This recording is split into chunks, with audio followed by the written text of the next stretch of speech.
ஒவ்வொரு ராசிக்கும் ஒவ்வொரு வகையான பரிகாரம் தான் இருக்கு. எல்லா ராசிக்கும் ஒரே பரிகாரம் ஒரே கிடையாது. மேச ராசின்னு ஒருவர் பிறந்திருக்கிறாரு. அதுல பிறந்தா அவங்க இந்த கடவுளுக்கு யாகம் வளர்க்கறது, கடவுளுக்கு தீபாராதனை காட்டுற நேரத்துல நிக்கிறது, இந்த தீபத்துக்கு முன்னுக்கு நிக்கிறது, இதெல்லாம் தான் அவங்களுக்கு பரிகாரம். ரிஷபராசி எடுத்துக்கிட்டா அது கோயில் கட்டுறதுக்கு பணம் கொடுக்கறது, கோயிலை பராமரிக்க பணம் கொடுக்கறது, இந்த மாதிரிப்பட்டதுதான் அவங்களுக்கு பரிகாரம். மிதுன ராசி எடுத்துக்கிட்டா தெருவோரம் இருக்கிறவங்க அவங்களுக்கு சாப்பாடு கொடுக்கறது, நோயாளிகளுக்கு பாக்குறது, அவங்களுக்கு ட்ரெஸ் கொடுக்கறது, இப்படிப்பட்டதான் பரிகாரம். கடகராசி எடுத்துக்கிட்டா கங்கையில நீராடுறது, மகா கும்ப மேளால நீராடுறது, ராமேஸ்வரத்துல போய் இது பண்றது, கன்னியாகுமரியில போய் பண்றது, இந்த மாதிரிப்பட்டதான் இவங்களுக்கு பரிகாரம். இது மோட்ச ராசி.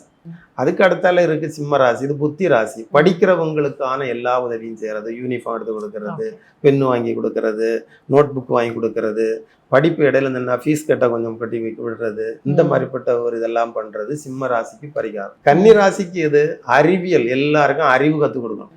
வாஸ்து சாஸ்திரத்தை அவங்க தான் ஃபாலோ பண்ணணும். மற்ற ராசிகளுக்கு வாஸ்து சாஸ்திரம் வேலை செய்யாது. இந்த ஒரு ராசிக்கும் வாஸ்து. துலா ராசினாலே பரிகாரம்னு ஒன்று செய்யணும்னா கல்யாணம் ஆகாம இருப்பாங்க.